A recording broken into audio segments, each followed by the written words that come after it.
Hello bachcho, let's discuss this question. Four haploid nuclei formed at the end of meiosis differ from one another in their exact genetic composition.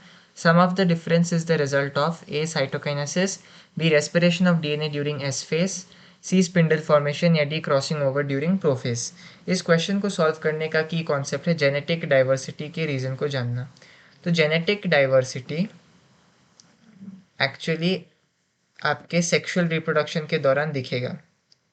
Genetic diversity आपके sexual reproduction के दौरान दिखेगा क्योंकि इसमें involve होती है एक process जिसको हम कहते हैं मियोसिस. मियोसिस में भी मियोसिस 1 मियोसिस 2 होता है. तो मियोसिस 1 जो है उसके प्रोफेज 1 में एक फेज होता है पैकेटीन. और इस पैकेटीन में क्या होता है, एक बहुत ही इंपॉर्टेंट फिनोमेनन होता है जिसको हम कहते हैं क्रॉसिंग ओवर. अभी क्रॉसिंग ओवर एक ऐसा फिनोमेनन है जिसमें एक्सचेंज होता है of genetic material.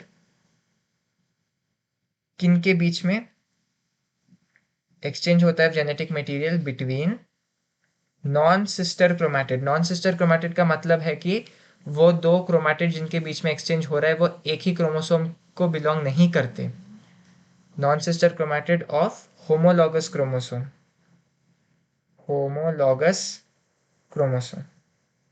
For example यदि हम यहाँ पर दो होमोलॉगस क्रोमोसोम्स को कंसिडर करें, ब्लू कलर में यह है क्रोमोसोम ए और अभी हम रेड कलर में ड्रॉ करेंगे क्रोमोसोम बी.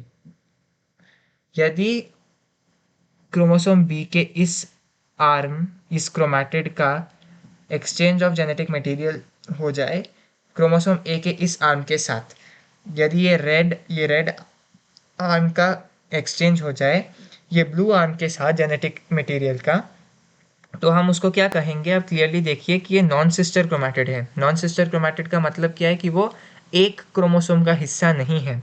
ब्लू आर्म ए क्रोमोसोम का हिस्सा है और जो रेड आर्म है वो बी क्रोमोसोम का हिस्सा है. वो नॉन सिस्टर क्रोमैटिड्स हुए, लेकिन ए और बी होमोलॉगस क्रोमोसोम है. तो वो एग्जैक्टली इस डेफिनेशन को फिट करता है कि एक्सचेंज होता है of genetic material between non sister chromatid of homologous chromosome. A और बी होमोलॉगस क्रोमोसोम है, लेकिन ये जो ब्लू आर्म है और जो रेड आर्म है वो दो अलग अलग क्रोमोसोम्स के हिस्से हैं, इसीलिए ये नॉन सिस्टर क्रोमैटिड्स कहलाते हैं. तो जेनेटिक डाइवर्सिटी का जो मेन कॉज है वो एक्चुअली है ये प्रोसेस क्रॉसिंग ओवर, जिसमें एक्सचेंज ऑफ जेनेटिक मटेरियल होता है. ये होता है पैकेटिन फेज में या प्रोफेज 1 फेज में. तो चलिए हम ऑप्शंस को देखते हैं. ए साइटोकाइनेसिस गलत. साइटोकाइनेसिस का कोई रोल नहीं होता है जनरली जेनेटिक डाइवर्सिटी के लाने में, तो ये गलत है. B respiration of DNA during S phase, ये तो बिल्कुल गलत हो गया. सी स्पिंडल फॉर्मेशन इसमें हेल्प नहीं करता, ये भी गलत है. D crossing over during prophase 1, ये एग्जैक्टली करेक्ट है. So the correct answer to this question is option D, crossing over during prophase 1. Hope you have understood it well. All the best.